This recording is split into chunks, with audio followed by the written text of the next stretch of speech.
Magandang araw, kami ang patrol ng Pilipino naglilingkod sa inyo saan man sa mundo. May dignidad, walang kredibilidad. Hatid ang mga balitang pawang pangkalokohan lamang. Ito ang IT Patrol. Inilunsad ng CSIT Academic Organization ang kanilang month-long celebration. Para sa ulat, narito si Mark Aldrin Valverde. Magandang araw. Kasama ko ngayon ang presidente ng CSIT-AO upang malaman natin ang mga iba't ibang activities na ginanap noong SciTechMon. Magandang araw, Mr. James Reyes. Magandang araw din. Mr. James Reyes, ano-ano mga activities na ginawa niyo noong SciTechMon?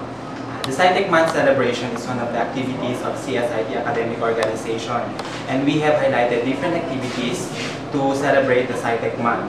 We have started a Eucharistic celebration at the Sacred Heart Chapel, and then we have conducted in the second week of September the seminar on mobile applications, and then the statistical tools for research, which we have used the SPSS, and then we have also the cell phone modem, and then one of the main event of SciTechMon is the Regional Programming Challenge, wherein it was participated by different private schools, not only in the city but as well as in the region. To name a few, we have participants coming from Dipolog, Pagadian, Sibugay, and Zamboanga City. The SciTechMon celebration actually is catered not only for the Ateneo community but as well as for different schools, not only in the city but for different schools. And then it is in collaboration with the Social Involvement Month, and the SciTechMon celebration culminated last September 27 with an acoustic night held at the Privat Gym.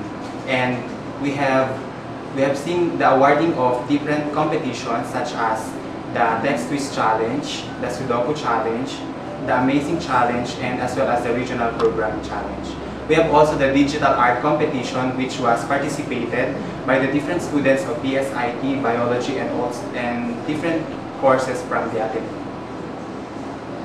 Maraming salamat, Mr. James Reyes. You're welcome. Ito po si Mark Aldrin V. Valverde, nag-uulat. Para sa blind item, narito si Wilfredo Constantinopla Jr. Para sa clue, may initial siya na BF, as in Bigfoot. Haha! Back to you guys. Salamat, Will. Nagbigay na ng pahayag ang Pangulo ng Ateneo de Zamboanga University tungkol sa mga chismis at paninira na nakalagay sa Adsu Gossip. Kaugnay nito, pinaghahanap na rin kung sino ang mga may pakana nito. Nagpapatrol si Joselito Roldan Jr. Salamat, Rodel. Nandito ako ngayon sa isa sa mga laboratory ng ADSU. Nakikita niyo sa aking likuran ang kinagigiliwan ng maraming estudyante, ang ADSU Gossip.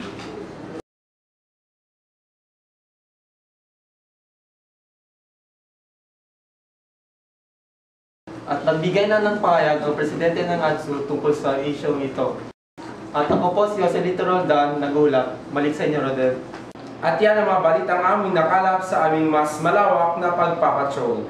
Ito ang IT News and Public Affairs Team, naglilingkod sa inyo saan man sa mundo.